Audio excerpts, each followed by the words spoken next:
Peace, people.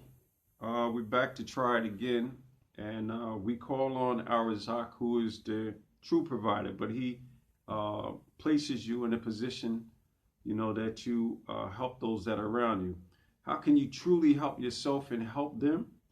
And if he placed you ahead of them, maybe as the man in the house or an elder in the house, a lot of times the women are the elders in the house now, but in traditionally, it's the man that's in the house. So to truly um, give them good, because we all in a race, right? And this race is going to end. And it is the time of life. And nobody knows when it's going to end. But we sent here for a certain time. And we sent in a certain family. We sit in a certain position inside of that family. I love that family. But it all ends. Nobody is staying here to the end of the time that the earth. So we bury our dead. Yeah, we bury our dead if it's children, so they need to hear about that.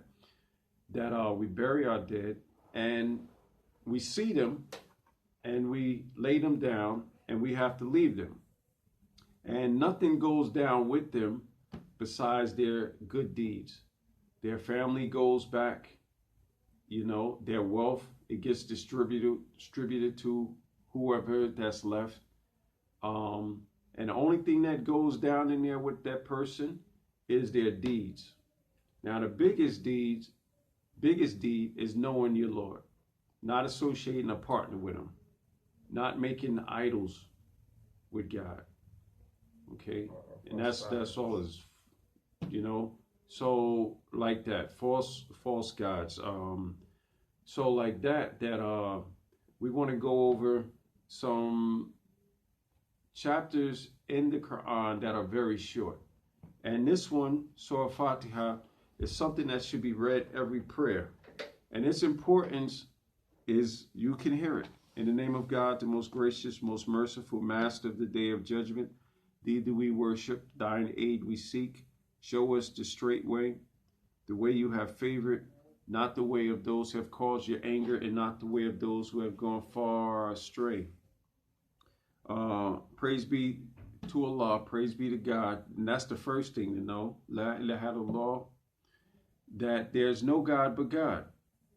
And that he is compassionate and merciful, and giving us life, eyes, toes in a perfect position, hair, all these type of things, eyes that walk, eyes that see, brains that think and give out information, hearts that beat. So he's so merciful.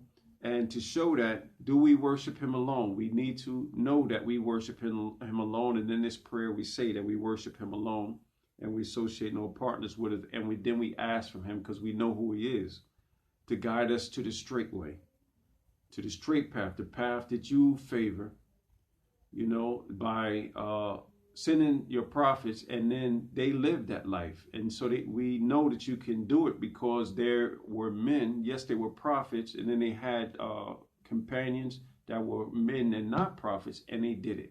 And women also. We have the Mother Mary, and we see how she lived her life, chastity until, she was married or so.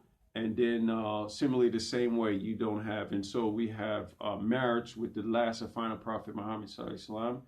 And then we have families, we have grandchildren like this, and we have households that we take care of. So that we ask in God in this prayer to guide us to the straight way, the way he have favored, and not the way of those who have caused his anger. Some of us have caused his anger, by collectively coming together to change his words and to guide people away from him. And some of us are going far astray. We're writing down, different things in humanity that's not supposed to be there. We've seen other nations being destroyed. So this surah that we went over was Surah Fatiha. It goes like this in Arabic. Alhamdulillahi Bismillahir Rahmanir Rahim. Alhamdulillahi Rabbil Alameen, Ar-Rahmanir Rahim, Maliki Yawmiddin, Iyyaka na'budu wa iyyaka nasta'in, Ihdina siratal mustaqim, siratal ladhina an'amta alayhim, غير المغضوب عليهم ولا الضالين. Ameen. And Allah accept it. He helps us. SubhanAllah wa bihamdihi. SubhanAllah.